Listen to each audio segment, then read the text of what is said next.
Anton. Hi. I saw you at the British Heartless Foundation protest. You are the organisers, so what inspired you to set it up?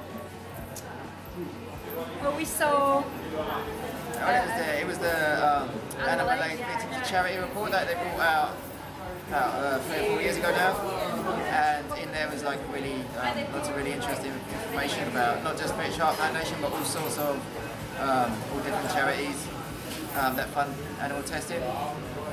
And so one day we just sat down and decided, right, you know, British Heart Foundation are a good target. They've got got a branch in every high street basically. Well, it was also because we felt that there wasn't enough going on at a grassroots level. Yeah. Activists would come together, like once or twice a year. They might meet up at World Day for Animals. We'd all protest, and then hundreds of people would go their separate ways. And we nothing for until a year's time for the next World Day march. So we thought, you know, we need to give people something to do. You know, actually try and keep up the momentum, because people go to big demos like World Day, and you know, everyone says how great it is, but then nobody does anything. There's no follow-up.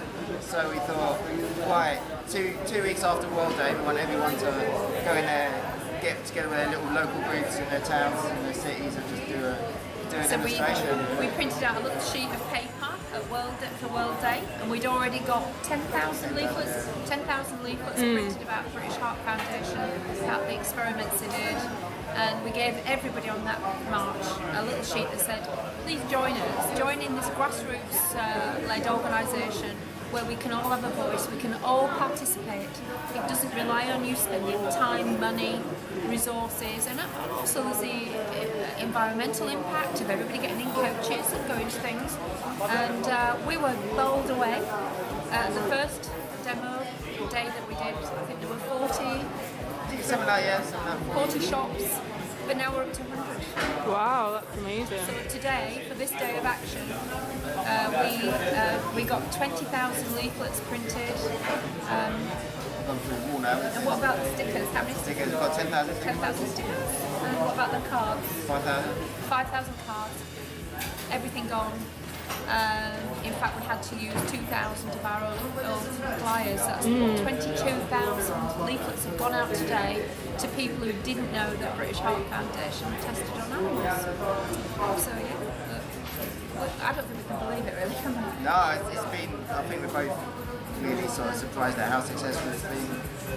You know, the last year has been to try and keep up the pressure really, and to try and just keep on running with what seems to be like a really good campaign, because people, and I think the measure of that is how many people across the country want to do stuff, and how many people have said to us, this is really great. You know, it's a really great campaign.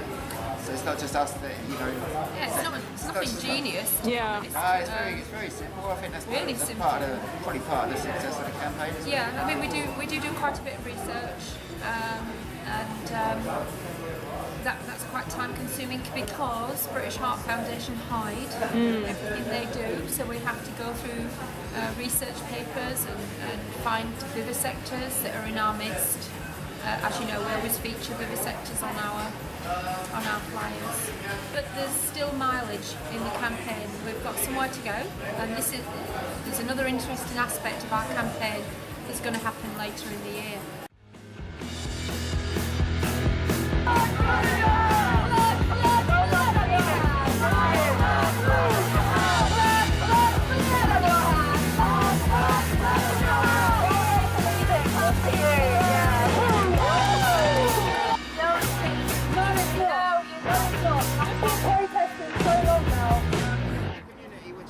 He's talking about section 14.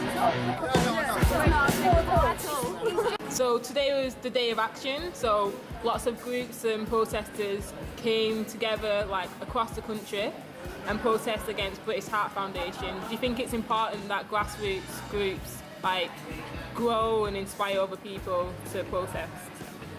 Yes, I do.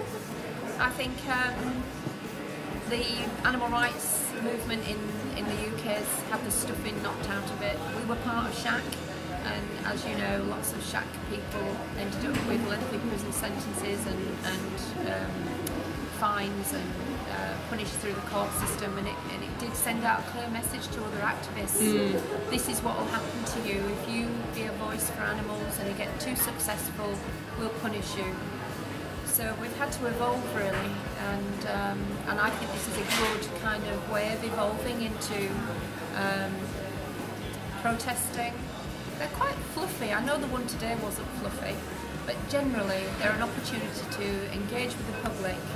The public, after all, don't know that British Heart Foundation fund animal experiments, so they're shocked to begin with about that. And the majority of people, you know, they do respond really well.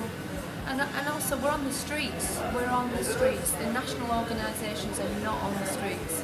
They're not opening a dialogue with the public, and that is really what we need to do. Personally, for me, it's all about education. If we don't tell the public what is going on, they won't know. Yeah. Demand, yes, demand. Research that's relevant to humans.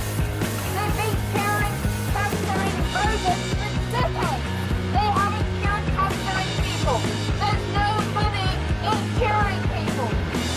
Look upon the British Heart Foundation as a money-making industry. You know, so it's the same explicit. I grant you.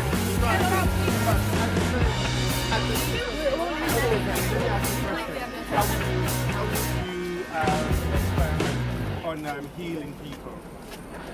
So why is it bad that British Heart Foundation tests on animals? If it's saving humans' lives, then is it justified? Well, the statement that it's saving human lives is it's making some big assumptions, which is that all animal testing leads to advances in human medicine, which is absolutely not the case.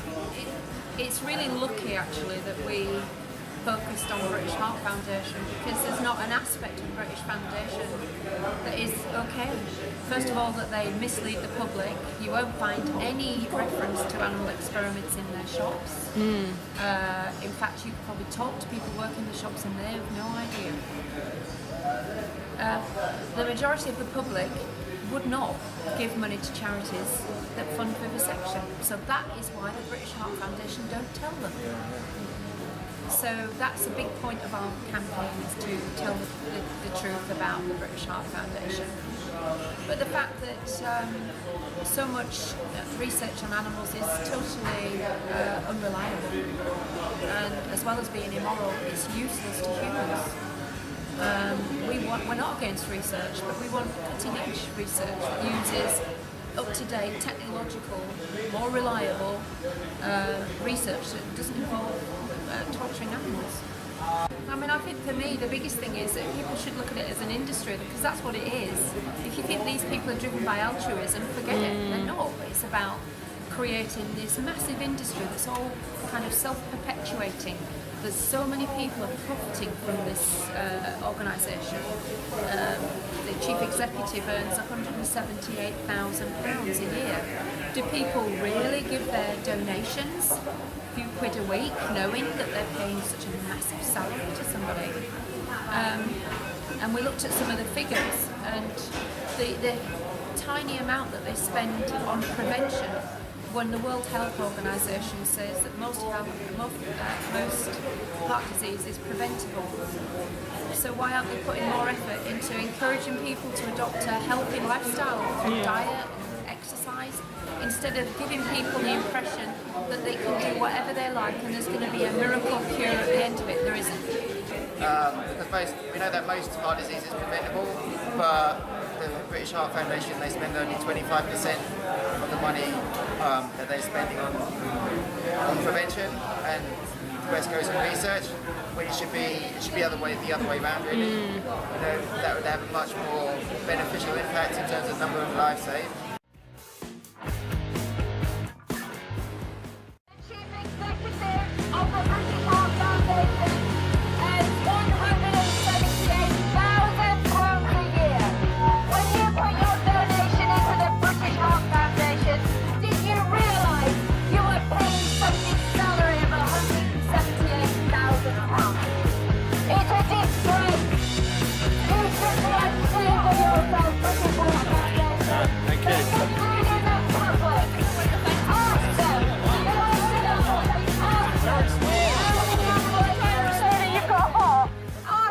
So, what inspired you to become vegan? I was a vegetarian. Somebody gave me a leaflet when I was 21, and that is 38 years ago. And I was a vegetarian for 11 years, and nobody ever said vegan to me. I'd never heard of what a vegan was. And when they explained to me, it was like, oh yeah, of course, and I became a vegan immediately. And my son is a vegan, he was born a vegan, and he still is one. And it's very important to me. For me, well, I did eat meat up until the age of about 2021, and then I just decided that I couldn't really justify eating meat anymore. So I became vegetarian, and when I was vegetarian, I always sort of had I always knew that veganism was the way to go. So it was just like the next logical progression from being vegetarian was veganism.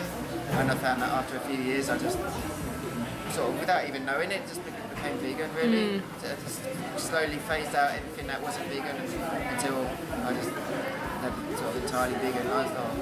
So that's what it was for me. There wasn't any sort of, because a lot of people, they talk about, oh, I saw this video, or I was reading this leaflet and then I became vegan overnight. It wasn't, I don't have, it wasn't that, it wasn't like that for me. It was more kind of slow progression, but yeah, I mean, I'd never go back, so.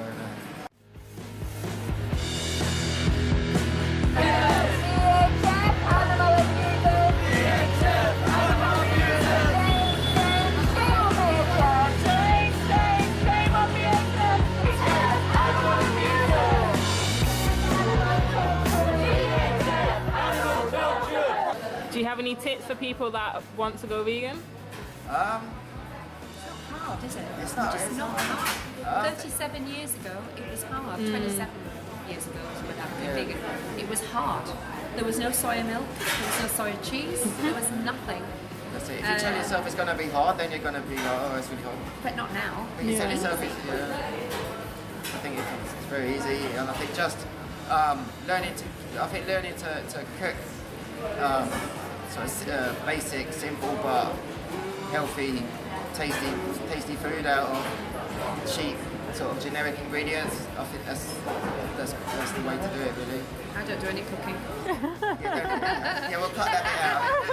No, it's For me, funny. it's not about health. I don't care about that aspect of it. You know, there is a massive growing vegan movement, which is just really, they're just eating a plant-based diet. They don't have any idea of other issues around veganism, which an ethical vegan would have to do with, say, using things that have not been tested on animals, to avoiding products that may contain something like palm oil, for instance, that, you know, again, involves an exploited animal. Yeah. And in fact, I would say most vegans avoid things that have involved human exploitation as well. So it's a much bigger issue than simply saying, oh, I don't eat animals.